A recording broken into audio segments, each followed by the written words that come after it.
2 tahun pemerintahan Jokowi Ma'ruf, puas atau tidak puas? Ini yang akan menjadi tema diskusi kita malam hari ini. Karenanya saya sudah mengundang sejumlah narasumber yang bergabung. Di studio sudah ada Mas Arief Puyono, politisi Gerindra. Selamat malam. Selamat malam, Mbak Andi. Bisa digunakan mic-nya Mas ya. Dan Ya, sebelah selamat kiri malam. malam, ada Mas Mardhani Alisera, politisi PKS. Selamat malam. Malam, Anggi. Ya, sehat ya Bapak-Bapak Mas ya? Arief. Sehat. Oke. Buka ini nggak apa-apa kali ya. Boleh, senyamannya. Udah Nanti juga vaksin. akan bergabung secara virtual. Ini sudah bersama saya ada Saidiman Ahmad, peneliti SMRC. Selamat malam Mas Saidiman. Selamat malam, apa kabar? Baik, alhamdulillah. Kemudian juga bergabung secara virtual. Ini harusnya hadir ke studio nih, cuman lagi tersendat di jalan. Ada Immanuel Ebenezer, Ketua Jokowi Mania. Selamat malam, Bang Noel. Selamat malam. Iya, Semua mudah-mudahan Mas Alisera, Mas Yono. Sehat, Noel. mudah-mudahan keburu ya sampai ke studio ya.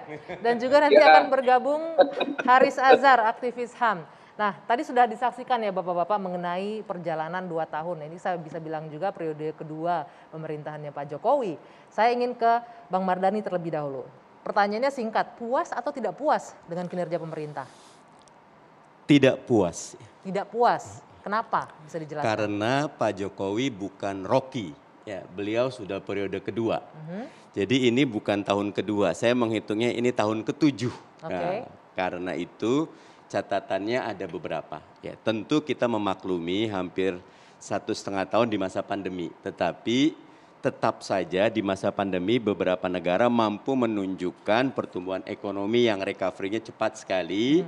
Mampu menunjukkan bahwa indeks demokrasi, indeks persepsi korupsi tetap bisa naik, termasuk diantaranya pendidikan-pendidikan yang tidak terdampak karena pandemi. Kalau di kita berat sekali bab pendidikan ini. Oke. Gitu, Anggi. Kalau bicara ekonomi, hampir semua negara terdampak akibat pandemi ya. Kalau kita mengerucut sedikit mengenai 3 poin ya, penegakan hukum, kondisi politik, dan juga keamanan, Anda melihatnya gimana? Hari ini nih tepat 2 tahun juga masih ada unjuk rasa ya dari mahasiswa terkait dengan kinerja pemerintah. Banyak yang nggak puas juga.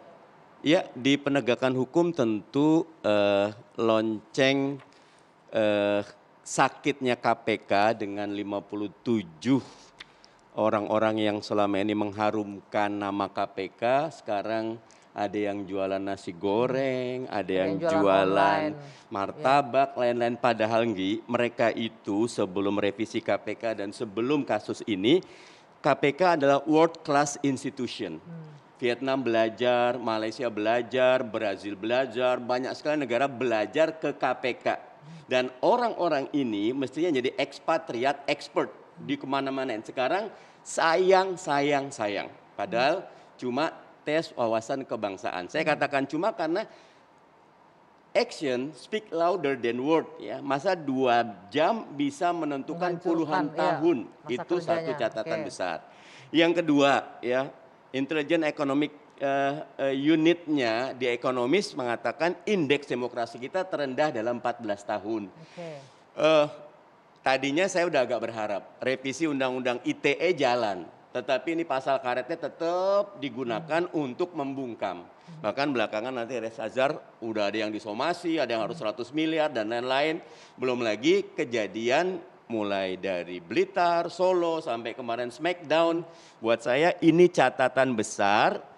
Benar kalau dikatakan hubungannya dengan Pak Jokowi apa? Bagaimanapun kepolisian tetap di bawah presiden. Bagaimanapun orkestrasi negeri ini ada di tangan seorang Pak Jokowi. Walaupun kan tidak ada perintah langsung dari presiden untuk tindakan-tindakan yang represif Ya seperti itu. tetap saja mestinya presiden bisa melakukan direktif yang efektif. Selama ini kan Kapolri udah bikin telegram, surat edaran.